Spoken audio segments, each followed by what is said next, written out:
is force. I mean, do you have a choice about paying Medicare taxes? This government uses force to mold behavior or mold the economy. They've overstepped the bounds, and they violated the whole concept of our revolution and our Constitution. Good evening, everybody, and welcome to the Tuesday edition of Freedomlink Radio on the 10th of April, 2012. I'm Joe Joseph. Along with me is Tim Watts. And tonight, our guest, Tim, Hollywood producer Dutch Merrick. Yeah, matter of fact, I'm pretty excited to have Dutch on because Dutch is a good friend who I met while we were working on the media team for the Kucinich 2008 presidential campaign. But Dutch is he's a filmmaker, he's an activist, he's a union leader, executive board member of IATSE, International Alliance of Theatrical and Stage Employees, Local 44 of Hollywood. Producer, filmmaker for Ralph Nader, Matt Gonzalez, the 2008 presidential campaign. Also a producer, director for the Dennis Kucinich 2008 presidential campaign. So he was busy that year. Local station board chairman for 2011 Pacifica Radio, which is KPFK 90.7 FM in Los Angeles. Big station out there, and Dutch has been involved with them. He's got quite a bio here, and we'll get to probably, I think, the second half, as we go through the show. But sure. I just want to say welcome, Dutch Merrick, to Freedomlink Radio. Dutch, great to have you on, buddy. Tim, thank you so much for having me. And, you and I were fighting side by side in the trenches, the good fight in 07 and 08 for Kucinich. And it's funny, when you asked me to put a bio together to sort of describe some of what I've done on the show, I sat there scratching my head because where do you start? I've gone a lot of different directions.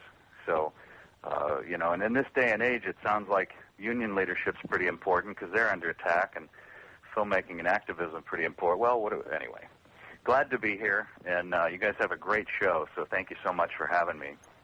Well, you're one of those guys that actually gets involved and rolls up their sleeves, and this is what we're trying to encourage people that listen to the show to actually get out there and to be the next Dutch Merrick, to be the next Popeye or a Joe Joseph or whoever, the next person that's going to make a splash in this world, or one that we were talking about and we can talk a little bit more about tonight. The next Rosa Parks. The next person, because so many people think that one person can't make an impact, but yet history has shown that one people can make an impact at times. Well, I'm glad you bring up Rosa. You and I had a conversation last week, and I had brought this up as I used the Rosa Parks example as sort of a paradigm shifter and an example of where sort of mainstream media and our public education system have done us wrong. And the question that I asked you before, and I should ask this to Joe if you don't mind answering this, just to start this off, what is your perception of what Rosa Parks is known for? In just a couple of sentences, can you, Joe, say what did she do and why did she do it? Well, she sat in the front of the bus. I mean, it was one of those things that you didn't do as a colored person. Why did she do it? She drew her line in the sand. That's exactly what it was. That's the paradigm that everybody has, that this individual finally got ticked off and finally said, I've had enough of it. I'm going to make a stand, and I'm going to do this all alone. I'm going to sit in the front seat and risk arrest and beating. And what I tell people is that the real story is actually pretty different. The facts are she did sit down, and the facts are she was ticked off.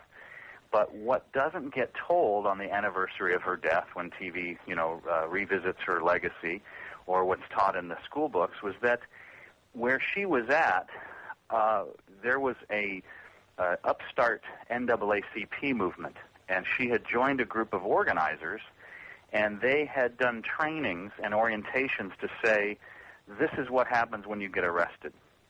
Don't be afraid. It's not a mystery. They're going to book you. They're probably going to rough you up because you're black. They're going to stick you in a jail cell, and we're going to come try to get you and give you legal representation. They prepared her for this battle.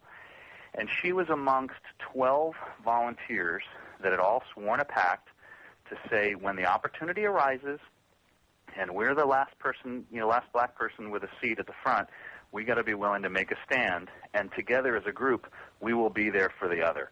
So they worked in really carefully coordinated harmony. This is organizing at its finest. And so she had a sense of what the process would be, what the outcome would be. And it wasn't just one individual ticked off, because it takes a group. It takes people working together. And that's part of the disservice that our public education and media do. They try to make you think that it's Rambo. It's one guy against the world, with the bigger guns, and he just got ticked off. And that's not the case at all. When we coordinate and say, let's do this together. Because you can show up on a street corner with a sign, but it ain't going to amount to a hill of beans until 40 of your friends and strangers and neighbors show up with their signs and actually stop traffic. You know what I'm saying? Yeah, absolutely. But I think that's an important difference. Well, yeah, absolutely it is. The 60s were a time of great change. There was a momentum shift going on in this country, and really it was kind of brought to a halt with the assassinations of JFK, of Malcolm X, of RFK, all in and around that same time period. Because it's weird how they went about doing that, because of the fact that people were awakening and coming together. That whole racial divide, the whole racial divide thing was kind of coming down, and the leaders couldn't have that. Oh, no. We must have our race baiting and everything else. So, of course, they do all these assassinations. You get JFK, RFK, MLK, Malcolm X. And, I mean, it really set us back as a society. Well, it really did. In the book The Art of War by Sun Tzu, which goes back 600 years, one of the many tactics, and this is known throughout the business community and military leadership, you pick off the leaders of the opposition. You go after the general or the colonel, and the troops flounder. That's basic strategy. So when you have somebody like a Martin Luther King that gets uppity, pardon my French, and starts to question the system. Well, and it's funny, parallel to how they report on Rosa Parks and her significance, her impact on, the Jim Crow laws, when they talk about Martin Luther King, every time they do an anniversary special, a birth or death or remembrance for Black History Month, do you know the name of the one speech they play every time? They're probably right on the tip of your tongue. I Have a Dream. Exactly. That is exactly the speech they play. And that speech is back from 1963, but, in the beginning of the marches. And right. So he died 5 years later in 68, and a lot happened in those 5 years. He had really evolved, and he came out against the Vietnam War, and he came out against Black Americans serving in the war for white America, the powers that be. But that speech is not replayed. That is not listed as a shining moment. And that was the speech he gave just days before he was assassinated, saying, why are we in Southeast Asia? Why is the military machine grinding up our youth? Those are the things that are not repeated in the history books. I mean, it's there, but you have to dig. And it's not repeated by the media. So it creates this perception. I have a dream, because there was Jim Crow, which kind of harkened back to slavery with segregated fountains and stools to sit on. And so he was frustrated. He gave this great speech and started a march, and we got past Jim Crow laws. We got the black kids in the school with the white kids, and we won, and it's over, and it's behind us now. And that's the perception that's created. We won, it's over, and it's all done. Isn't that nice? We just got to sew it right up with one thread. It is. It's fascinating. Well, they'll have you think that. It's like clockwork. What's that, Tim? No, they'll have you think that. I mean, everything is perception indeed, so... the earlier story that you mentioned about Rosa Parks is, to me, very interesting right now because of the parallels of what's going on, and people could learn a lot from what those people did back then and apply it to, the situation we're in today. So, well, there's going to be I hear the break coming. Yep, you certainly do hear the break, and folks, we'll be right back in about 3 minutes' time. So don't go away. More with Dutch Merrick when we come back. You're listening to Freedomlink Radio on the Orion Talk Radio Network.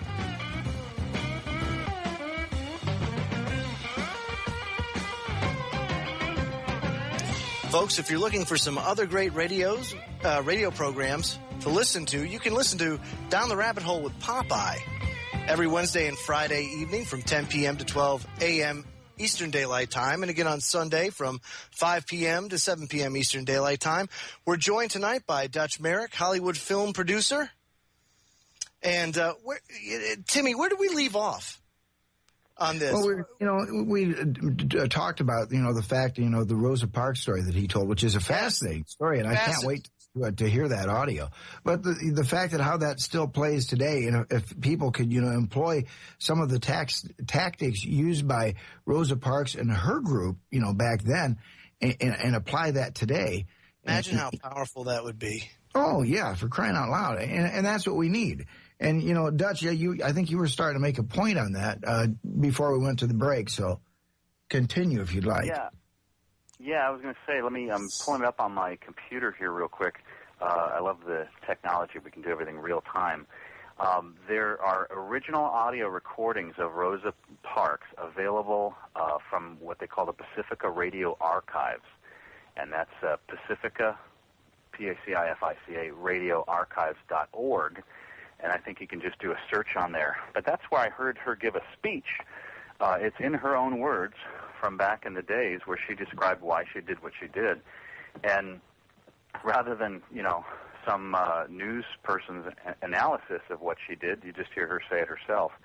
And the time that we're in right now is actually very exciting. The Occupy movement, and before that even the Tea Party movement, have engaged people, and they're doing a training right now. May 1st, which is May Day, and it's an international march for labor and solidarity and rights. May 1st, Occupy is going to have a big action on that day. So up until that point, they're doing trainings. They had a training day in Zuccotti Park recently, and Occupy locals, if you will, around the country are doing informational trainings. And I know that groups like the National Lawyers Guild have come out to assist people and to give them a sort of a snapshot of what their rights are in an organized protest and how to handle an arrest and things like that, which these sort of tools are empowering people to do just what Rosa Parks did back in the 60s. So, wow. I'm really excited. I'm really excited to see people mobilized and engaged and talking to one another. And shows like yours are really at the forefront of talking about things that you just couldn't talk about even 5 years ago. It's time to put it on the table. And there's so many outlets now available to people, to listen to these different things.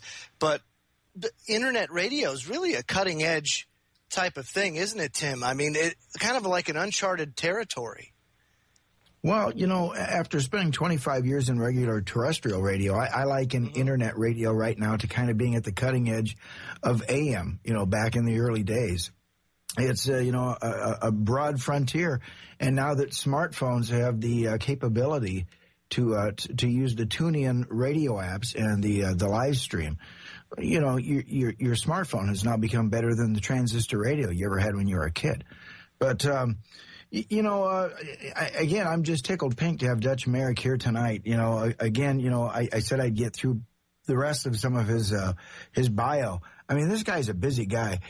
Prop master, art director for hundreds of television commercials and many television shows, feature films including SWAT, The Island, CSI New York, Cold Case, Happy Endings, and most recently he was working on Up All Night. Dutch has such a varied background on so many different things. We've spent hours talking on the phone.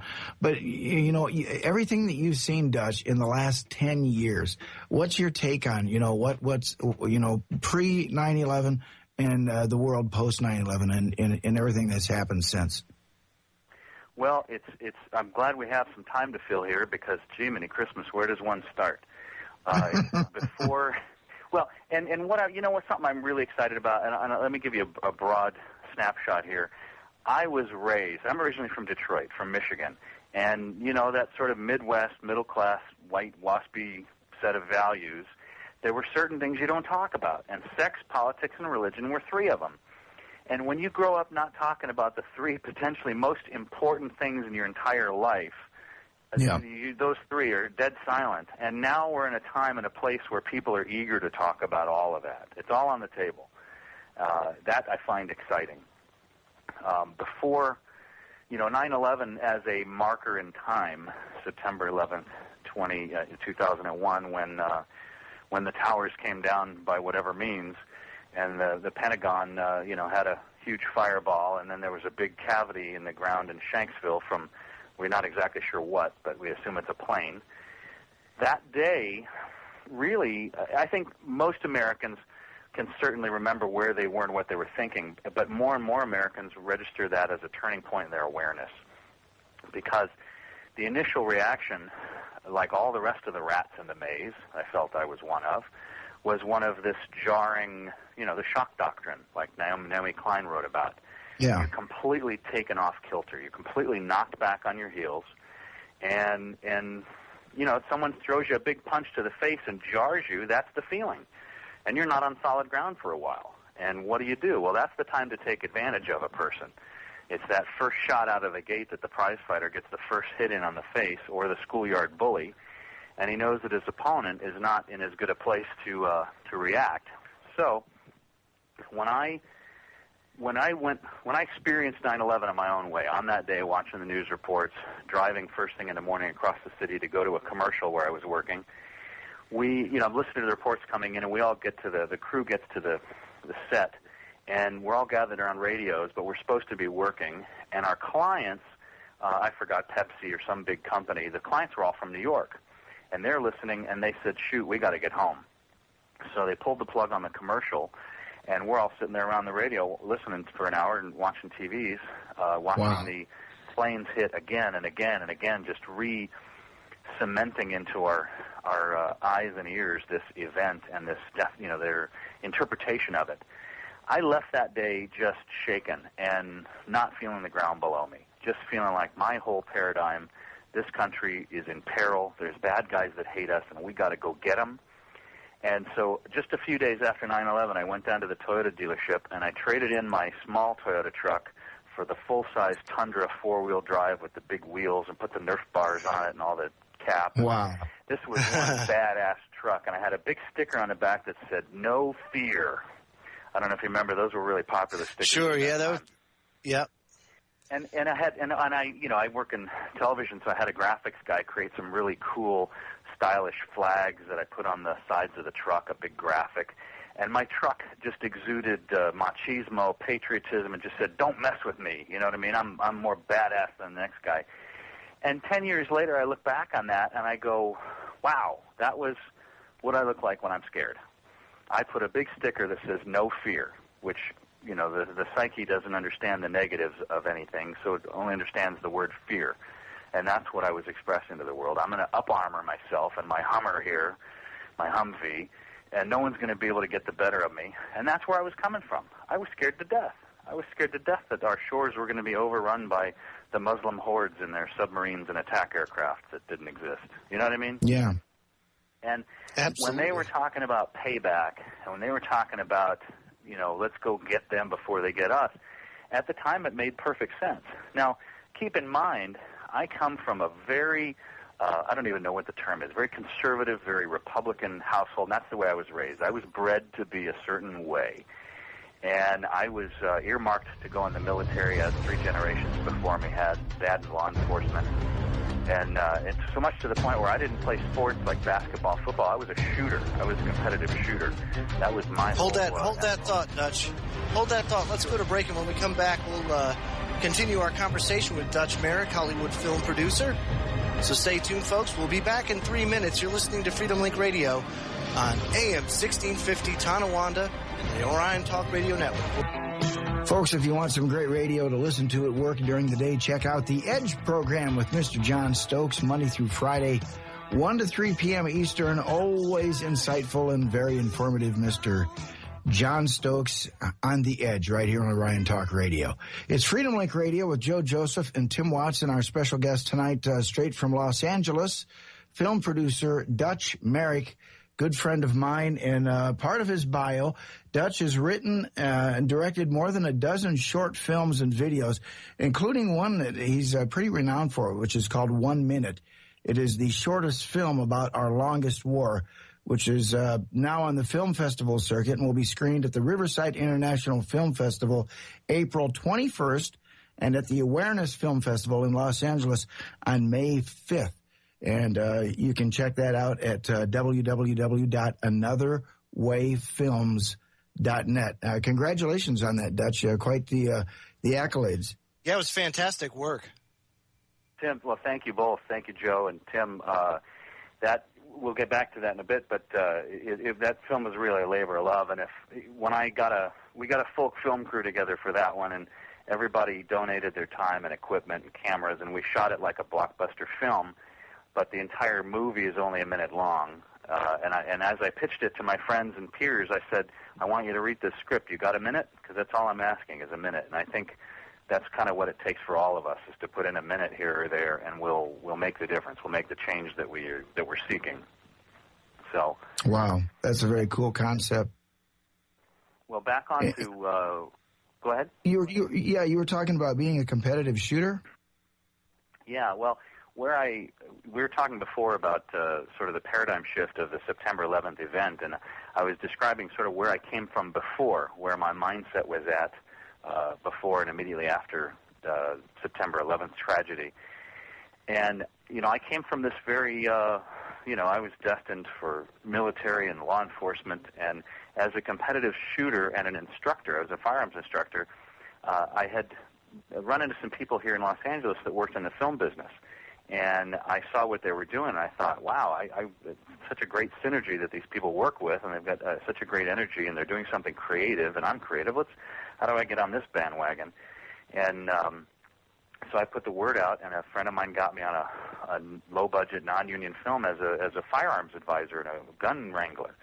And that led to a career as a prop master. So I work with all the hand props for the actors in television and film. But after 9/11, I came from a place of complete fear of the other, and this objectification of those people, whoever they were. And it started with those brown people with the hook noses and the scarves around their head that came from that Middle East place. You don't know anything about them. You don't necessarily know them firsthand, so it's easy to objectify and demonize people and not think of them as anything having to do with you. But I wanted payback. I wanted to go kick some ass. I felt so violated, and all these, good, hard-working Americans in these airplanes and towers and the Pentagon that got vaporized. I mean, it's time for some payback, dude. Right. So I was on and that. Not just you, Dutch, but I mean that was the majority of America. Yeah. Well, that was the perception that was put out there. That was, every time you saw the news. And it was the build-up to war. Everything's just inevitable. We're going to do this without any question. And then a couple of years later, someone slipped into my hands a film. Said, hey, dude, you got to watch this. You're going to check this out. This is really cool, man. This is going to blow your mind. And it was a film called Loose Change. I don't know if either of you are familiar with this. Yeah. But it became a big underground success. Very popular in people that were searching for more answers. And my mom's an airline pilot, so I would ask her about these planes getting hijacked. She'd say, well, there's no way they're entirely off the radar, or there's no way there was no jet scramble to respond. Well, there's no way that, and there was none of the physics added up. And I'd ask people about building construction, and I say, yeah, free fall speed, yeah, pretty much not possible. And all the little bits and pieces from that film jarred me, and I said, well, even if 100% of the film isn't right, there's enough questions out there that I've got to start challenging the prevailing wisdom. There's a story out there that we're all buying into, and it's not necessarily correct. So I started my own quest to engage and go, what really happened? And I would, when Barry Zwicker would come to town, he did a really great film on September 11th. And then Professor, was it Griffin? Came to town. I would meet these people, and engage them in some pretty hard-hitting questions. And they had, the answers. So I said, all right, we've been sold a bill of goods. I'm in it for the long haul. And that's when I decided to change from just being a film crew guy that helps someone else make their film to being a filmmaker. And actually, that's when I was inspired to make my first film. I said, we've got the skills of Hollywood and the ability to craft a story and put it in front of people. Why don't we start doing that instead of for Nestle and Kraft and Coca-Cola. How about we start doing it for a message that'll change some minds and open some eyes and ears? And I still do make a living in the film and television industry, but all of my downtime is dedicated to somehow making a difference. And that was what 9/11 did for me. That was the jarring moment that said something ain't right. All that I've been told my entire life as a kid, wave that flag and snap to attention, and it's all apple pie and Chevrolet, isn't necessarily the truth. And it's funny, I say apple pie and Chevrolet because I'm from Detroit, and all of my family worked for General Motors, and you had to have a Chevrolet. So it actually runs really deep in my family. So the day that I came home with a Japanese car, I was almost ostracized. It was really just that deep. And nowadays I see family members, I go back to Detroit, that are living on a shrinking retirement or had their hours cut at General Motors, or were completely laid off and they're just toast. The company that, from the time I was a little kid, we were told, you'll end up working there. You're going to be loyal to the company. They'll be loyal to you. And that, as we see, is completely a fallacy. There's zero corporate loyalty. But anyway, I think that's the long version of answering your question, how 9/11 affected my awareness. But you've channeled all of your energy in a positive way, and that's something again that we try to get people in the listening audience to do. And say you could be the next person, you could be the next Rosa Parks, you could be the next Smedley D. Butler. You could be the next the fellow with the Pentagon Papers. Let me offer you this. Let me caution you on that, because if you think about the parable that I just told of Rosa Parks, and I understand where you're coming from. People could be the next Rosa Parks, but how about we shift that paradigm into you could be the next March on Selma? So rather than that one whistleblower, because we see whistleblowers getting kneecapped left and right nowadays. They're thrown in the gulags. I mean, it's just horrible. And people are less likely to make that stand on their own. We need people to organize. We need people to take after. The Occupy movement is the best example I can think of. They show up. And I've seen people, I've shown up at these Occupy events, and there's complete strangers from different parts of the city that say, hey, do you feel uncomfortable about what's going on? Well, so do I. Let's knock the sand out of our shoes. Let's do something together. And one guy will tell the story of Rosa Parks, and someone else will tell the story of what life is like in jail, and someone else will tell the story of what it's like to be on appeal, and someone else will tell the story of what it's like to get a billy club to the head. And we compile those stories together, and that's what empowers us to have the information to go forward. Someone else will talk about lobbying Congress. Someone else will talk about doing an act of defiance in the lobby of a Bank of America. These are the things that are making the difference. And incidentally, the Occupy movement has targeted Bank of America, as has Public Citizen, which is an organization started by Ralph Nader 40 years ago to hold Washington responsible.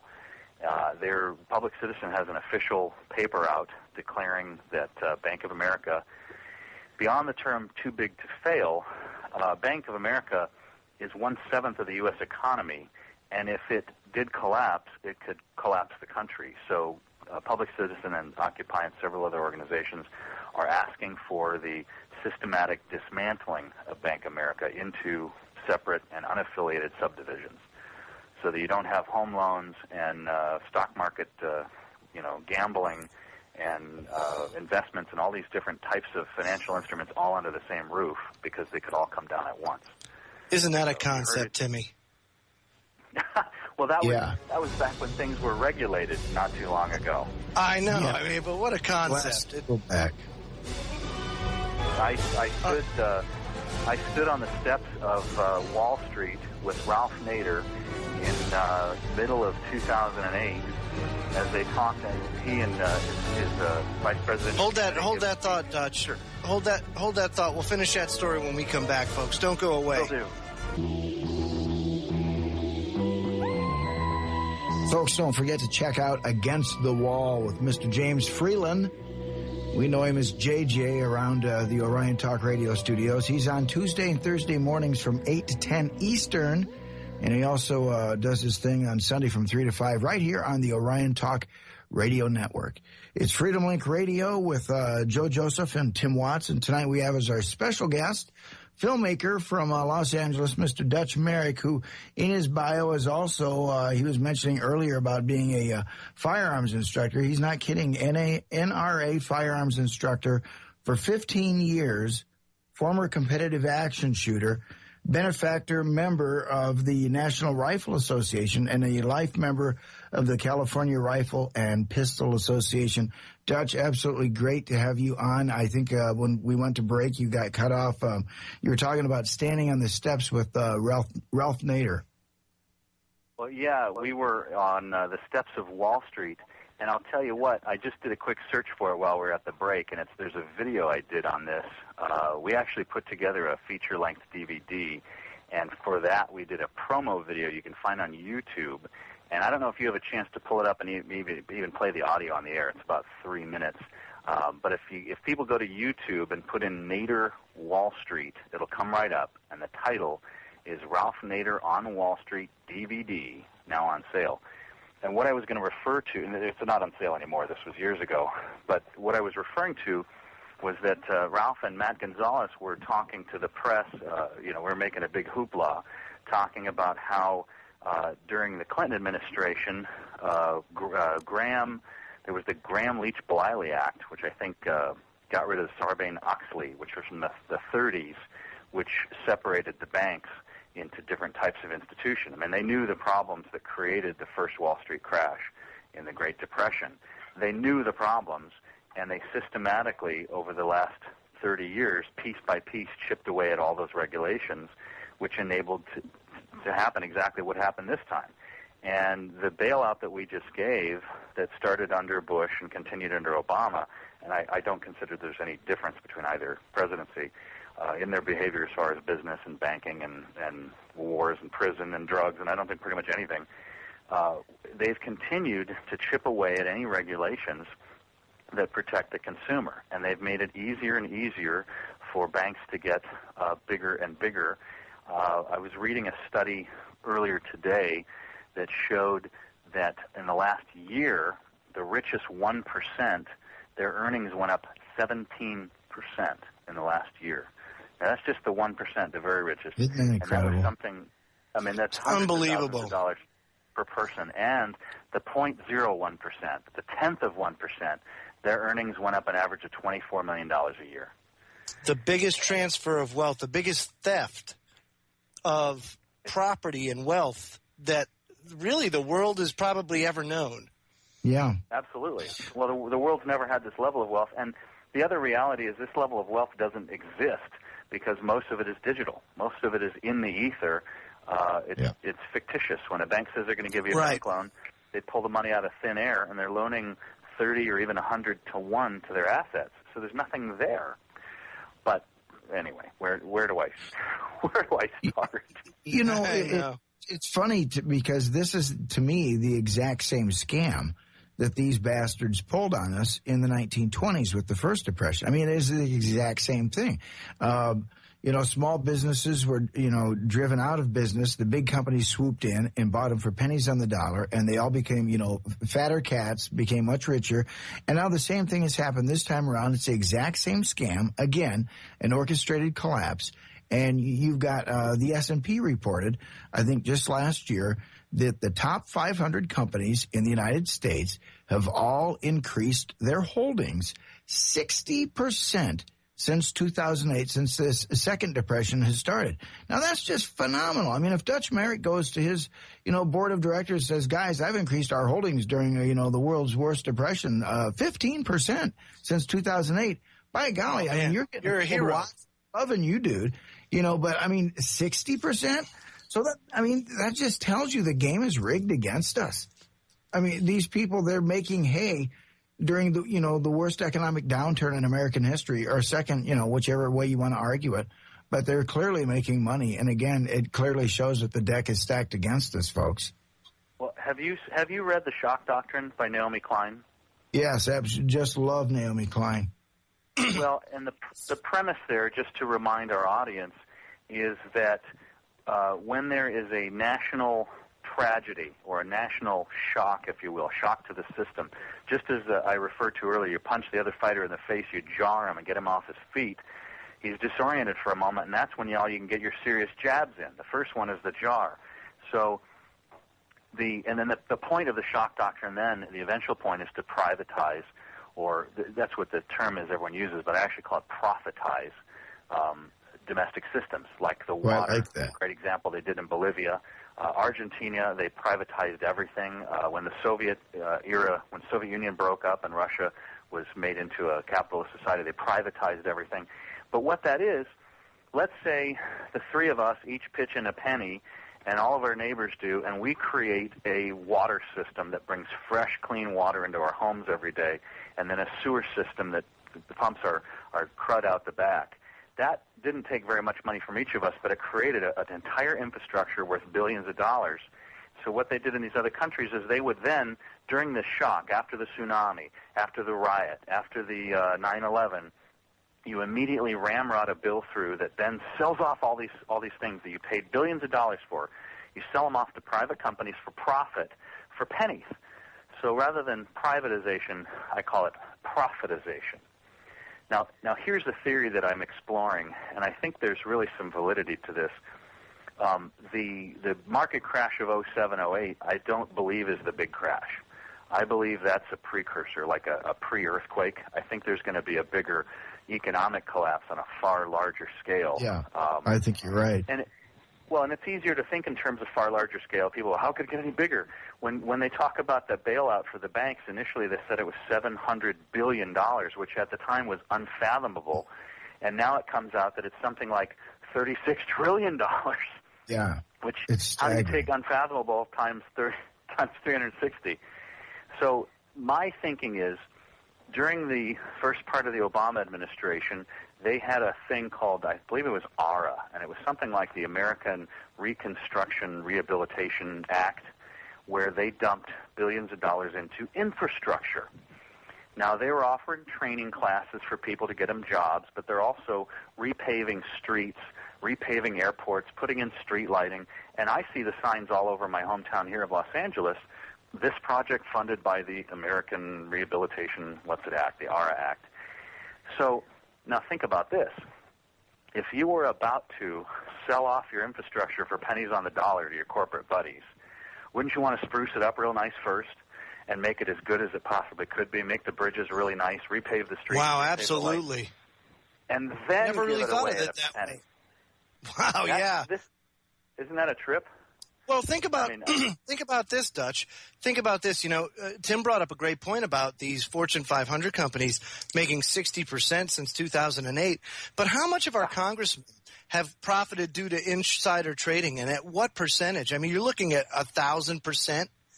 They've seen their income grow, and these are the same people that are putting up our our municipal roads and bridges and all this kind of stuff, our interstates being sold off and, toll booths installed, all for that corporate profit, like you're saying.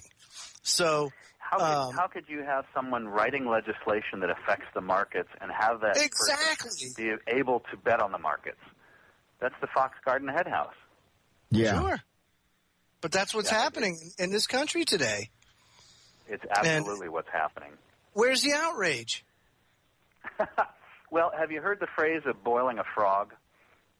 Well, we talk about that quite a bit. Well, it's exactly what's happening, and I obviously you've talked about it before, so your audience is familiar. But these incremental changes, and here it is, in any leadership throughout history, all the way to the French Revolution, the leaders are still saying everything's fine. Now, there's people outside with torches and there's buildings burning and there's no money left, but they're still saying it's fine, relax, it'll be fine. And the people inside the castle are still drinking what's left of the wine, and they're not worried about it. They're in this denial until the last possible moment. And I think most of America is in that role. Hell, we've been programmed since the time we were young. We're the best and the greatest and the most powerful, and nothing's going to shake that paradigm until we collapse. So it's real easy to boil all these little frogs. Tim and I were in a conversation a while ago talking about, I brought up the analogy of the American flag. when you're in first grade, if you can remember that far back, the very first thing you do that first morning when you first get there is to put your hand over your heart, and people in the East would call it your heart chakra as an energy zone, and you pledge allegiance to this flag. Now, you're in first grade. What are you, 6 years old, 7 years old? You don't know what pledging allegiance means. There's no definition of it. You just do it. And right. You do it again and again every single day. And you're not pledging allegiance to the people. You're not pledging allegiance to your neighbors or to your country. You're pledging allegiance to the flag, literally a piece of cloth. Now, when do you see that flag later in life? Well, you see it at the sports event when you pledge allegiance again to remind you, but you see it on the shoulder of that cop that pulls you over for running through a stop sign, or maybe for doing nothing at all. There's that flag again. Oh, time to snap to attention and buy into the fact that this is, do we need to go to a break? Yeah, it's the end of the first hour, folks, so sit tight and stay tuned. When we come back, we'll have another hour with Mr. Dutch Merrick, Hollywood. Of our revolution and our Constitution. It's hour number 2 of Freedomlink Radio, folks. I'm Joe Joseph, along with Tim Watts. And tonight, our special guest, Dutch Merrick, Hollywood film producer. His YouTube channel is Another Way Films, so go and check it out because it is a fantastic channel. And on it, you'll see the featured video is 1 minute, the shortest film about our longest war. Fantastic short film that's making the circuit around all of the major. What is it now? Now that gets shown in all the theaters around Los Angeles. Is that right, Dutch? Or is it a worldwide exposure? We've awesome. gotten it into several film festivals right now, and that's the fantastic. That's the direction we're going. That's fantastic. Absolutely fantastic. Now, before hour number 1 ended, you were talking about the flag. You know how at an early age we're told, we learn how to pledge allegiance to the flag, to that piece of cloth. Sold a fairy tale, a bill of goods, if you will. And then as you get older, you start to see things, like you said, at sports events where you see the flag flying high in the sky, and then you see it on the police's uniform. So what does that mean? Where are you going with this? Well, there's a psychological conditioning that comes when, and this has been studied for hundreds of years, and just in the last 100 years with Carl Jung and Freud, they've dug into these things much deeper. Maslow, they've analyzed what this sort of programming does, and this is what leaders have relied on for centuries. They knew it long before anyone else. You get them to pledge this allegiance before you even know what the word means. You're in first grade, for God's sakes, and you're pledging allegiance to the cloth. Not to your neighborhood, your nation, the people around you, your family. It's a piece of cloth, for God's sakes. And this one was carefully designed with this high contrast red and white stripes and the red and blue primary colors. And you give a new dose of that once you're 18 or 30 at the football game or the drag race, and you got to pledge allegiance, and they wave that flag. But what this does is you end up subconsciously submitting to everything this flag is on.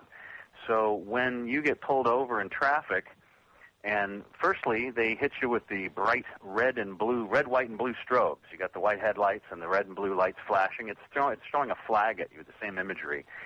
And then Officer Friendly comes up with his flag on his shoulder, and boy, you're going to submit to whatever he has to say because you can't be any more patriotic than the guy with the flag on his shoulder. He's representing that flag that you swore allegiance to. It's sewn into his uniform in another piece of cloth. And then if you are drafted or enlisted in the military and told to go kill the other guy before he kills you, it's far easier to objectify them and to be fighting for the cause when you're wearing that flag on your own shoulder because you're under the cover of that flag. The symbolism is so rich, and it's such a powerful metaphor for people's lives. And I say that from a first-person point of view because I was the kind of guy that, as I said in the last hour, I had wrapped my big 4x truck in beautiful graphic flags, big waving American flags, and by gum, by golly, no one was going to out-patriotize me, right? And when you get pulled over, flashing a strobe light in bright red and blue colors is antithetical to calming the person down and to having a nice, peaceful interaction with the cop. You're agitating the hell out of whoever. I don't care if it's a housewife or a nun. They're scared to death by the time the cop gets there. Whatever you want, officer, I'll sign anything. You're traumatized by it. How about I'll toot of the horn and pull you over? Hey, why don't you think twice about going through that stop sign, pal? But again, and I work in commercials. I've worked in advertising for going on 20 years, and the flag is the single most powerful symbol in America. And other countries use their flags for each country to sell a product. When you want to sell someone a car or a condom, you wrap it in a flag. It's red, white, and blue. Every Ford ad, every Chevy ad, and they have patriotic jingles. And that ties in with consumerism. But again, it's that what patriotism is used to do, to get everybody on board, to get them all to walk in lockstep and not ask questions. The emperor does not have clothes. You're certainly right, because after 9/11, I mean, man, did we just get saturated with that. You got the Lee Greenwood song, and everybody's got like some country western song. They're crying about the flag, and it's just that false patriotism. And I don't want to say, I shouldn't call it false patriotism, because people were genuinely, moved, and while they didn't grasp the entire knowledge of what happened on 9/11, they didn't know the behind-the-scenes facts.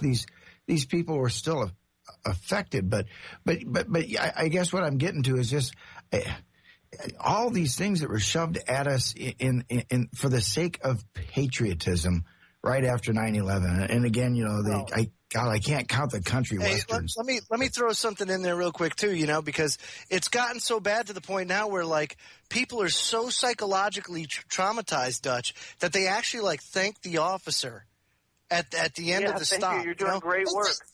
Thank you for giving me the ticket. And, thanks for this taxation by citation. Oh, I love it. Oh, give me some more.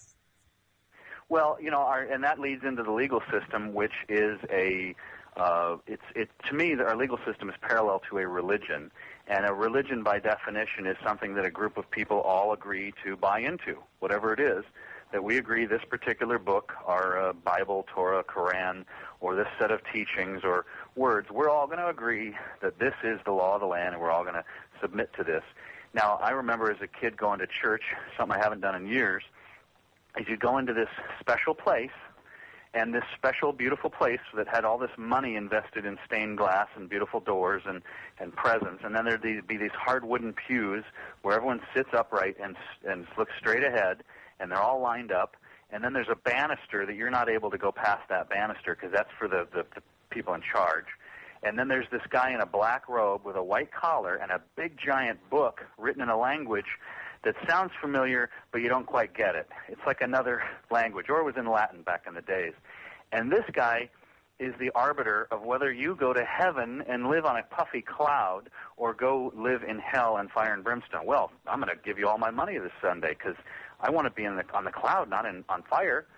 Now, I remember when I was 18 or 19, I think I got a speeding ticket, and I went to court in a fancy building with beautiful windows and a lot of money, and this building just spoke of authority.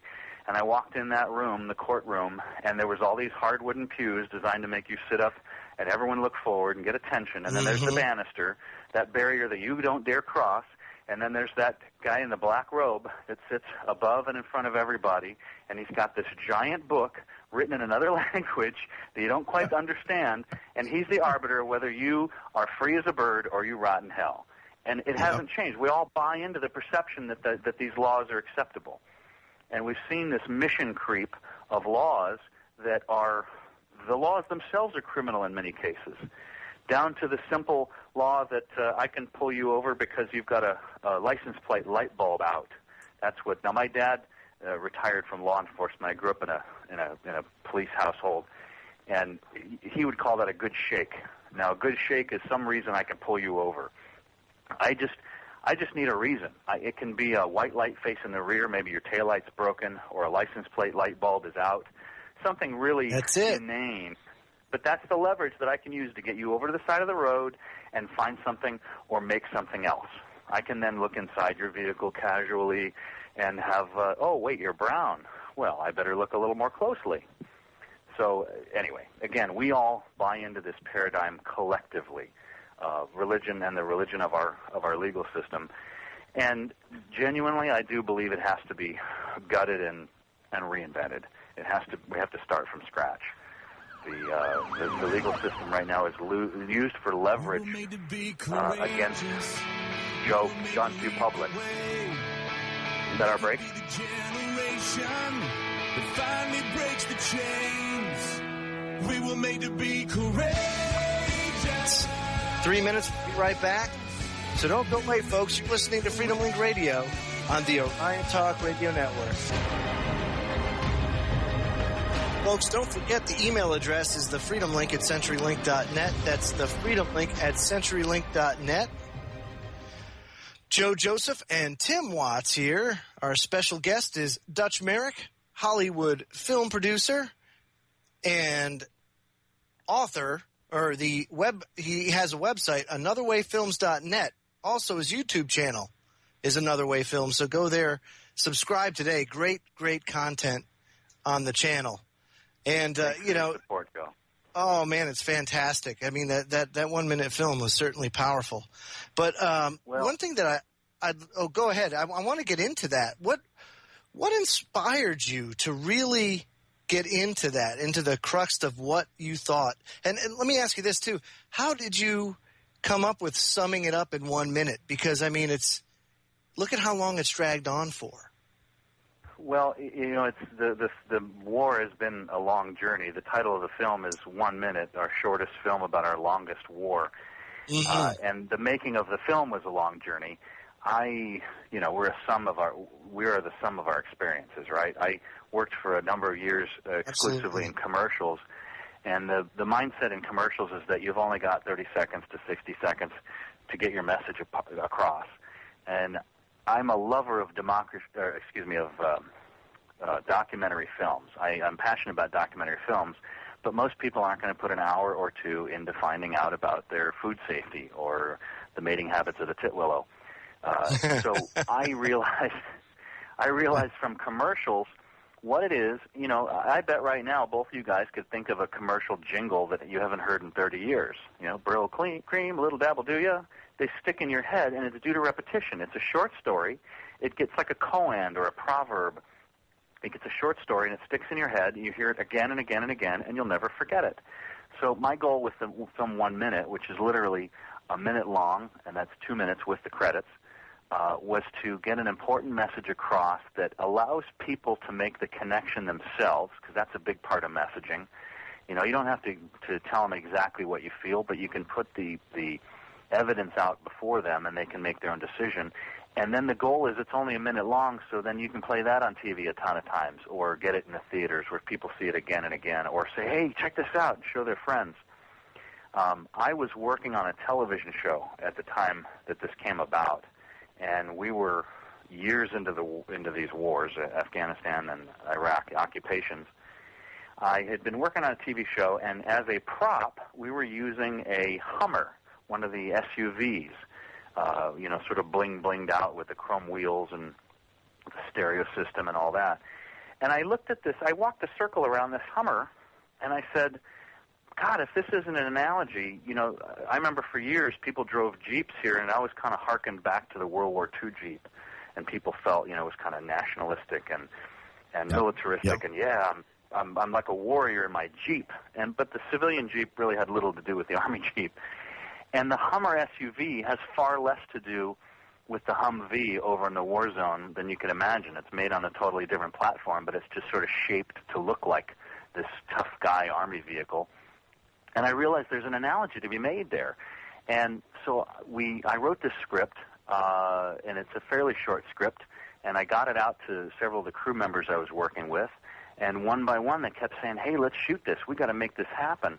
And at the time I was working as a prop master, and I have a certain amount of responsibility in the business, a certain amount of awareness, but I didn't know really how to completely make a film from start to finish. But our special effects coordinator, a dear friend of mine, John Kelsey, I gave him the script, and he grabbed me by the shoulder and he says, this is good, you should make this. Now, John Kelsey, he'd been in the business 35-plus years. And I said, well, John, I thank you very much. I appreciate your input. The next day, we're on set down in downtown Los Angeles, and he calls me on the walkie-talkie. He says, hey, Dutch, come to the special effects truck. I got to talk to you. And I figure it was some business.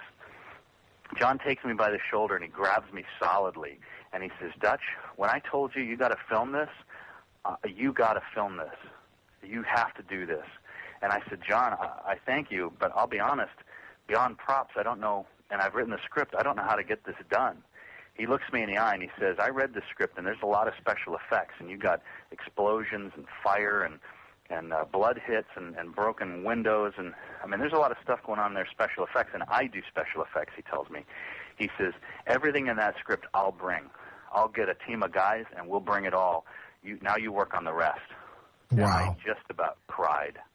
Because he empowered me. He saw the power of that script, and he said, what can we do within our individual capacities to move the ball forward? So I wrote it and produced it, and I started talking to guys. Hey, don't you have a Hummer we can borrow? Read this script. What do you think? And they're like, hell yeah. What time can I be there?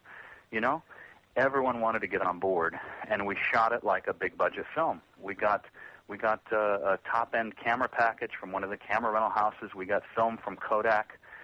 Everyone came loaded for bear on this, and we shot it in a day at a couple locations, and it just came together. It was exactly what I need. So if people have a chance, log on to anotherwayfilms.net, and you'll see it's the first video up on the homepage. And we're doing the film festival circuit with it.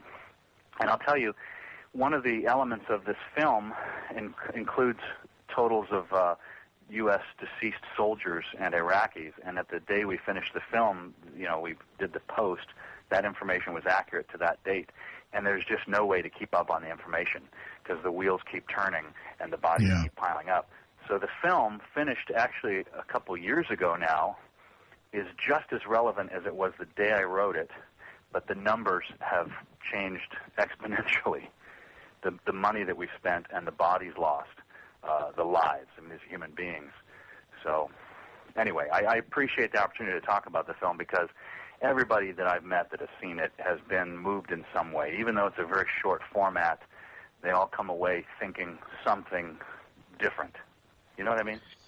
Yeah, and it's a really clever idea, Dutch, to do, a 1-minute film, on a topic such as that. So it's very, again, a clever idea. And it's for today's USA Today society, and I hate to admit it, it's the perfect thing, for people to look at because people they want their sound bits in 5 minutes now, everything's got to be quick. And so it's a good idea, you provided them with the perfect thing for these people with a short attention span, good quality production that definitely has a message behind it. So good stuff. Tell you what, this actually ties in really well with the Rosa Parks analogy because when I started this project years ago, I felt that I was working as a prop master, and I had a limited set of skills and a limited range of abilities. But boy, if I could move the ball forward as a prop master, I was ready to do so. How can I help out? And the effects guy, John Kelsey, was the same way. He didn't have the capacity to make an entire film on his own, but he could sure do special effects with the best of them. And the same with our director of photography, Felix Parnell, the same with our camera operators and the teamster, drivers, craft service. Everybody knew their job well and said, what can I do to make a difference? Well, I serve snacks to film crew. Mike Smuda, he says, I do craft service. I'll be there. I'll bring the best snacks I can get. And he set us up. So there's the Rosa Parks analogy. It wasn't Dutch Merrick making a film. It was Dutch Merrick wrote a script. Somebody else had the special effects. Another guy had the camera. Another guy got the locations. Another guy got the food. Another guy got the drinks. All of us brought in our little piece of the puzzle, and we all showed up. And so this is a good example of, there's no Lone Ranger here. It's what is it when a carefully coordinated group of people get together and do this. And I'll tell you, if it was just me or just Joe or just Tim standing here talking on the radio show, it'd probably be boring as sin. But it took three of us to come together and share ideas, and it's teamwork. And I think that's the big picture nowadays. That's the Occupy movement. That's organized labor. It's teamwork that's going to make this thing change. It certainly is. Folks, don't go away. When we come back, last half an hour of Freedom Link Radio for this Tuesday evening. We'll be back in 3 minutes. You're listening to Freedom Link Radio on the Orion Talk Radio Network and AM 1650, Tonawanda, New York.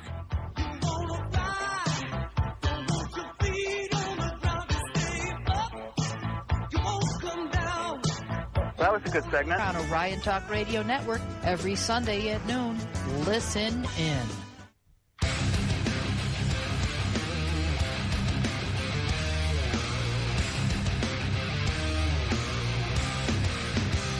Folks, don't forget to check out the Orion Talk Radio website, www.oriontalkradio.com. Check out the archives, the chat room, all the Orion gear, and everything available on our website at oriontalkradio.com. It's Freedomlink Radio with Joe Joseph and Tim Watson tonight, our very, very special guest. He's a card-carrying member of the American Civil Liberties Union and of Public Citizen, an organization formed by Ralph Nader 40 years ago to fight Washington corruption. He is Hollywood film maker and producer Dutch Merrick. Dutch, we were talking before the break about your 1 minute production, and when you watch it, the production's 1 minute, and then, folks, he's got, the other minute, it's actually 2 minutes. 1 minute is just all the people that were involved in this, and it's staggering, Dutch, when I look at all the people. Amazing how you brought everybody together like that. Yeah, and that's just incredible. So we were talking about spurring people to action, and that's certainly one example where it's just amazing that people of that, type of expertise came together, to put a message out. Yeah, I just feel fortunate. It was sort of the perfect storm. Joe, were you going to say? It truly was. It is some of a perfect storm. But, the community also, I mean, what you did with that movie, you could start in a community as well. Actually, that's the way communities used to work. People come together, to solve issues or to, give somebody a hand up when they may fall down. But we've kind of gone away from that. I mean, don't you think that would be something good to focus on as well? Well, when I told people, I had a core group of folks that were behind getting this film done, and at one point I needed to get a few more things, and so I had to ask some people for help, and I just asked them, do you have a minute? And then I gave them the script. I take a minute to read the script, and all I need is a minute of your time to get this done. And if everybody volunteered at some level somewhere, and, I'm on the board of Pacifica Radio, KPFK. I volunteer. We do a 3-hour meeting a month, and then some committee work. So that's my part there. And there's a whole bunch of us that do it. We pool our efforts, and then the station runs, a nonprofit community radio. If someone helps at the homeless shelter one afternoon a month, and everybody does that, everything would get done. We used to have a society that relied on volunteerism and on helping one another, but we've been steered away from that. We've been steered into this mentality of the other, and beware the other because they're out to get what you got. And you've amassed your limited wealth, and whether it's an '85 Chevy parked in the back lawn or a mansion, somebody's out to get you. And it's this dog-eat-dog mentality because you don't see it on TV. You don't see it in our social references. You don't see that people are out there actually helping each other and doing things. So it's literally be the change you wish to see. It's changing our behavior to think about the other, to volunteer and to donate time. I'm reminded, working in television, I've seen some remarkable behind-the-scenes behaviors. At the crew level, at the working man level, people are all out to help each other. When someone falls down, everyone rushes in to pick them up. But at the macro, the studio level, it is the shaping of the American perception. I think no single entity other than television has shaped the American perception quite so much. And what I mean by that, I was in a script reading for a television episode, and now picture a room full of people, and you got all your key players. You got the writers and the director and assistant director, and you have people from the network and advisors and the department heads. And you read through this 50-page or 100-page script so you can all be on the same page, literally, and be ready with what you need and, kind of thoroughly go through it. So we're reading the script, and the fellow reading the script aloud to these 40 people in the room says, all right, the scene opens on a lady sitting on a chair with an unlit cigarette, and a guy walks up and lights her cigarette, and she smokes. Now, the guy from Standards and Practices raises his hand. Nope, can't do that. What? No, she can either already be smoking or the cigarette stays unlit and she doesn't, but you can't light it and smoke. Well, we're like, what kind of nonsense is that? Well, those are the rules. We got to deal with the FCC and ratings. Okay, and we move on and we read more of the script aloud, and we're going through piece by piece. And there was a scene with a woman breastfeeding. Now, can't show that. You can't. That's nudity. Well, then, can we imply the breastfeeding? No, not really. It's a touchy subject. You should pretty much avoid the breastfeeding altogether. Okay, moving on, and we go to a scene where there's sex. Well, it's television. They wouldn't even consider sex, so maybe you can imply it, but you can't see, real nudity. You can't see the act of creating another human being, the connection of love between people. We continue to read the script, and there's a scene where a murder occurs. Now, there's a guy, a middle-aged man, that takes a lead pipe, and he brutally beats 3 young boys to death, and they're laying in a back alley in a pool of blood. And everyone looks to the standards and practice guy, everyone in the meeting, waiting for him to say, you can't do this. And he says, well, not too much blood, right? That was his only comment. So are the laws, this is absurdity. The laws in our communications and that regards television, you're not allowed to see the act of lovemaking where 2 people connect at the most intimate level. It's the most natural thing in humanity. I remember when I was 13, I discovered it, and I haven't forgot about it ever since. You're not allowed to see that. You're not allowed to see the bond between a mother and baby, that breastfeeding.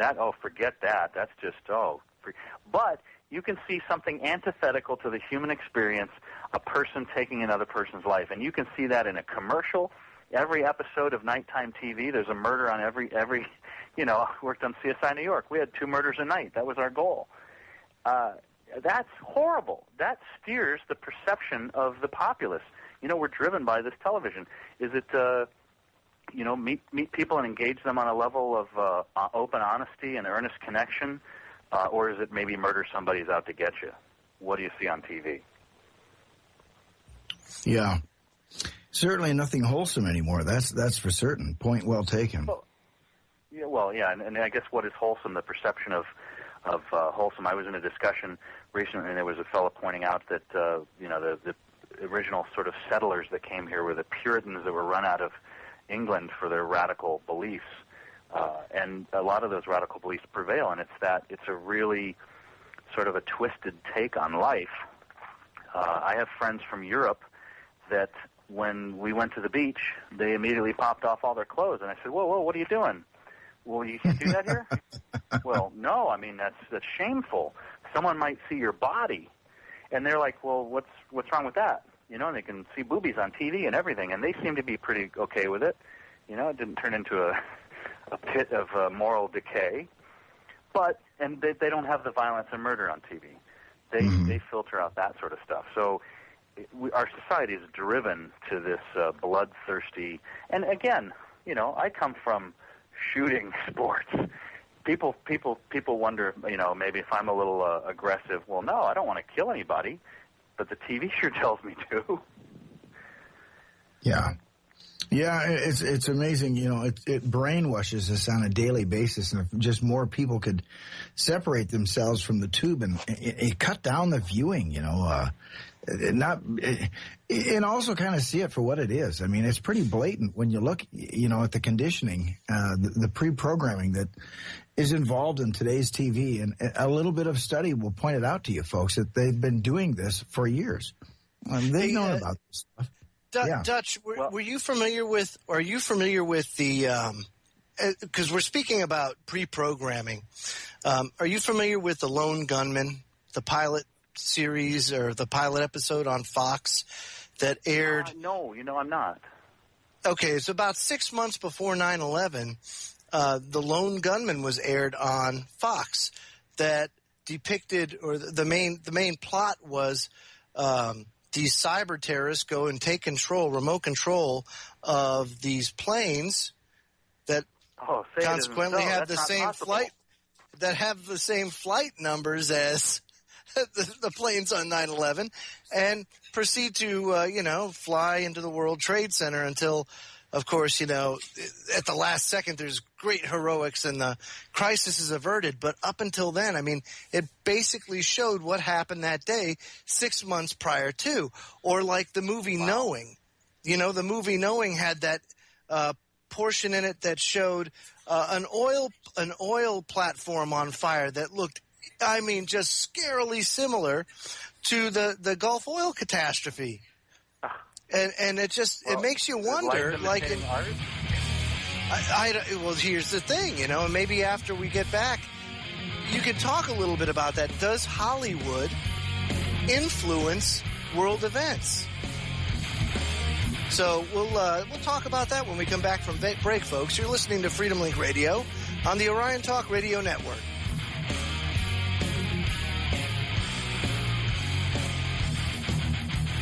Segment of the show, Joe Joseph and Tim Watts, joined by Dutch Merrick, Hollywood film producer, prop master, or art director on hundreds of television commercials and on many television shows and feature films, including SWAT, The Island, CSI New York, Cold Case, Happy Endings, and most recently, Up All Night. And, you know, we were talking about Hollywood. Do you think, Dutch, that Hollywood influences world events? Well, you know what? I honestly, I feel sometimes like we're rats in a maze, and they keep moving the walls around on the maze and keep moving the cheese around. Mm-hmm. And there's a perception there, and that's what keeps us in the maze. And I think the primary task of the big studio finance, corporate America financed Hollywood entertainment, whether it's television or features, obviously there's a distraction factor when you know, we want to watch a show, Who Wants to Marry a Millionaire, or something silly like that. It's to keep us sort of busy and idle and numb. But the bigger picture, in my opinion, is perception control. Perception control, and also you'd think of the term disinformation, misinformation. When you know, we start from the very beginning of the show, we talked about Rosa Parks, and we hear every year in Black History Month they have some tribute to Rosa Parks, and they give you a perception of what happens, or a perception of what happened with Martin Luther King. And that perception, when there's a Arab Spring going on, and people are taking to the public square in Egypt because they're overturning a dictatorship, that's good. And then the United States, people try to take to the public square, and cities all over the country have eliminated rules that allow people to join and express their First Amendment rights. That's not even spoken of. There's no perception of it. There's no dialogue, no discussion of it. You don't see what is possible. If there were regular TV shows about revolutionaries and about people that have made a difference in their lives, pardon me for just a second. Sorry about that. If there was a show talking about Cesar Chavez's struggles with the United Farm Workers and how he was able to organize a boycott against grapes because of the unjust treatment of the workers, if there was a show that illuminated that and showed it was possible, people would see that it's possible. There's an analogy that I have, Joe and Tim, when you see a school of fish on a documentary and there's 100 fish or 1,000 fish, and suddenly they're all swimming left, and then they're all swimming right, and all swimming left together and up and down, and they all work in harmony. They all work together. And you see that same behavior from a flock of birds. I mean, I've watched flocks of pigeons in my neighborhood, or sparrows, that are fascinating, how they kind of work as a group, and suddenly it turns like an amoeba, everyone going the same direction. And I suppose if you look in a high-rise in a busy city like New York and you look down at the people, they move in a similar school, if you will, a similar pattern. And I wonder, I've thought about this, what triggers that? What causes this entire school of fish to all turn left?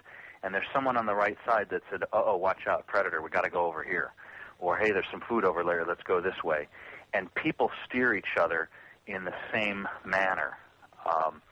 And it's incumbent upon people like the three of us and people we know, the Cesar Chavezes of the world, the Martin Luther Kings, that change the perception, that tell you there's another world possible, another way of thinking or another way of behaving that is possible. Someone has done it in the past. We can do it again. Gandhi did it, but you don't have to be Gandhi. You just have to be in that school that helps get the word out, and you all realize there's another way of being, and you can do it, and we will do it.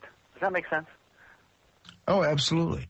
You know, and where do you see us? You know, there's so much has happened just in this last year, Dutch.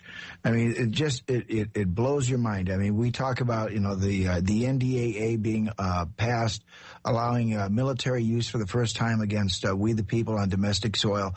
You've got HR 658, the FAA modernization bill, which is going to allow 30,000 drones over the United States, and not just 30,000 drones. What's come out since then, Dutch, is now they're talking about putting them up there with nuclear isotopes, you know, so you're radioactive, so they can fly instead of for, you know, 50 hours, they can fly for like a month at a time or something. But so many of these things that have just happened in the last year, it seems like they're ratcheting up, doing something against we the people.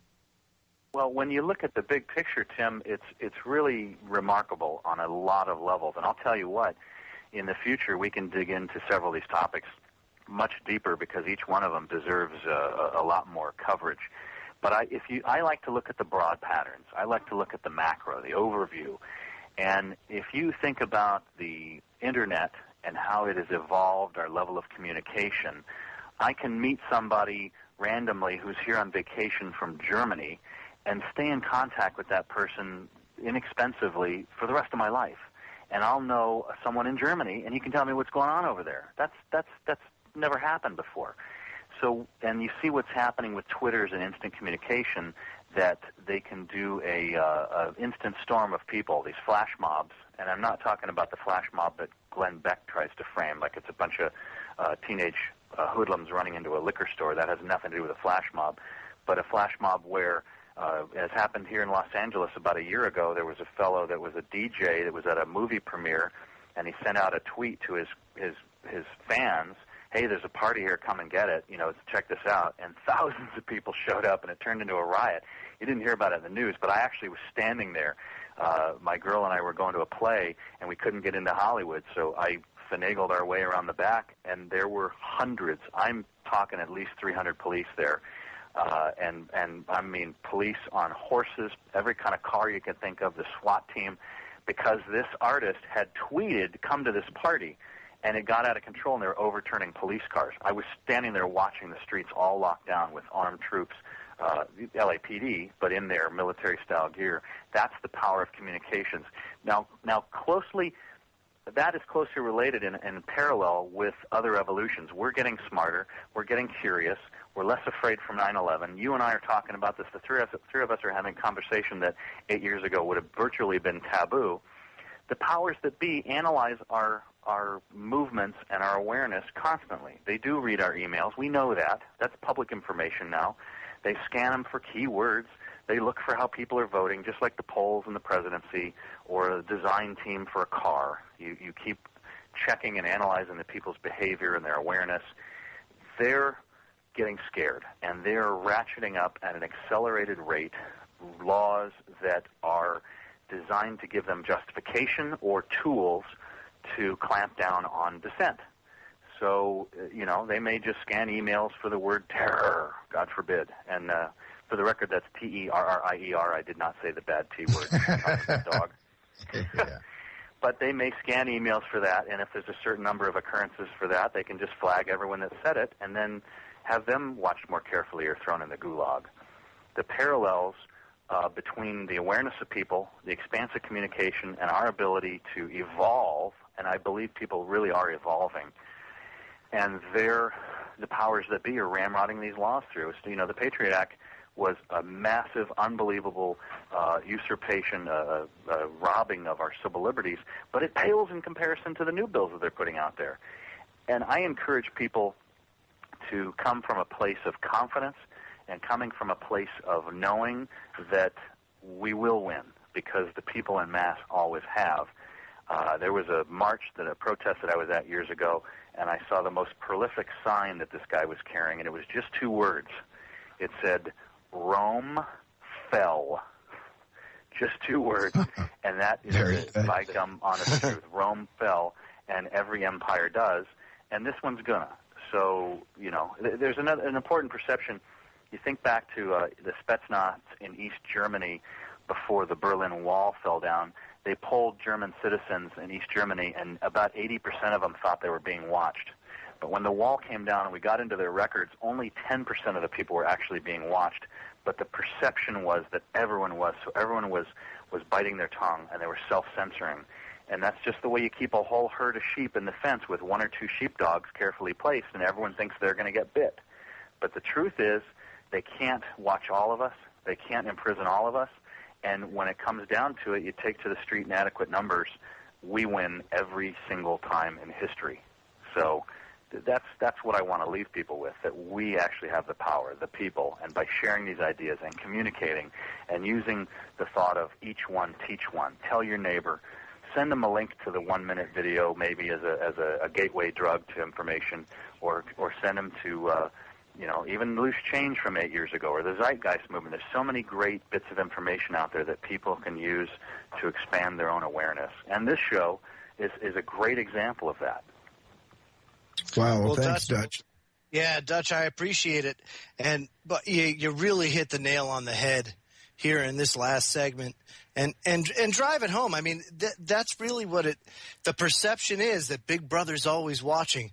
But in reality, the amount of manpower that it would take and equipment and time, it's just not possible.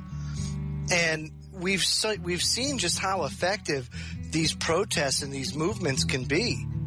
And the power of one is all it takes. So I appreciate you coming out tonight and talking with us. And gosh, I mean, we hope to have you back again real soon. Well, it's been such a pleasure, and I would be honored to be back on. So thank you so much for having me, and thanks for just making the show possible. Yeah, no problem. And remember, folks, if Big Brother's watching, just give him the finger. That's right, Thursday evening, folks. Next edition of Freedom Link Radio, 10 p.m. to 12 a.m. Eastern. Thanks for coming out and listening tonight. Have a safe and pleasant evening. Thanks, Dutch.